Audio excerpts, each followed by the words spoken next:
안녕하세요. 안녕하세요. 자, 조리원리 및 실습을 12주 동안 같이 하게 된 이경연입니다.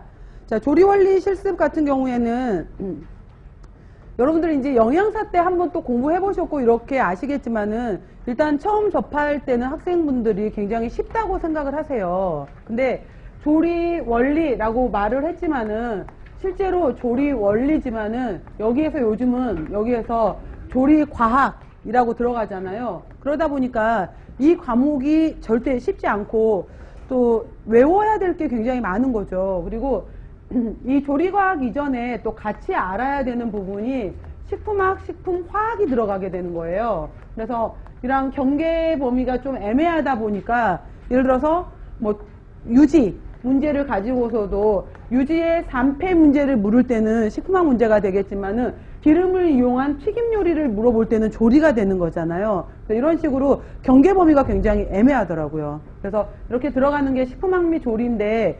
2016년도, 그러니까 작년 이제 그 전에 물었을 때는 또 이쪽 파트에서 문제가 꽤 많이 나왔던 거죠. 근데 작년 같은 경우에 잠깐 문제 정리, 경향 정리를 조금만 하고 가게 되면은 작년 2017년도 이제 2교시 전공 A 같은 경우에는 그때 물어봤던 것 중에 하나가 8점짜리 8번 문제로 해서 2점짜리 문제가 나왔던 것이 참기름, 들기름 문제가 나왔었어요. 그래서 야, 이건 진짜 거저중 문제였다라고 생각을 했거든요. 생각을 했던 거죠. 그래서 이제 물어봤던 것 중에 하나가 참기름 속에 들어있는 천연 항산화제 물어봤던 거 쓰는 거 하나, 그 다음에 들기름이 많이 가지고 있는 불포화 지방산의 이름 쓰는 문제였던 거죠. 그러면은 참기름 속에 들어있는, 그래서 이제 참기름은 천연 항산화제인 이것과 토코페롤을 갖고 있기 때문에 참기름은 굳이 냉장 보관을 하지 않아도 된다. 실온에 놔둬도 되지만 들기름은 불포화 지방산인 이것이 많이 들어있기 때문에 냉장고에 보관해야 된다. 이 내용이었거든요. 그럼 참기름 속에 들어있었던 천연 항산화제는 뭐예요, 여러분들?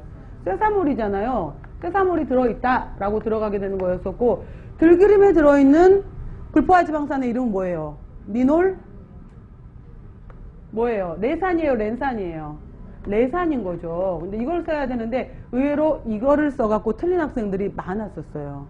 그러니까 아무 생각 없이 순간 지금 공부할 때는 왜 이걸 헷갈려? 라고 할 수 있지만은, 그래서 18에 0, 18에 1, 18에 2, 18에 3 이렇게 들어갔었을 때 18에 0에 해당이 되는 포화지방이잖아요. 얘는 S, Saturated Fatty Acid. 이거는 이중결합을 하나 가지고 있는 무파, Monounsaturated Fatty Acid.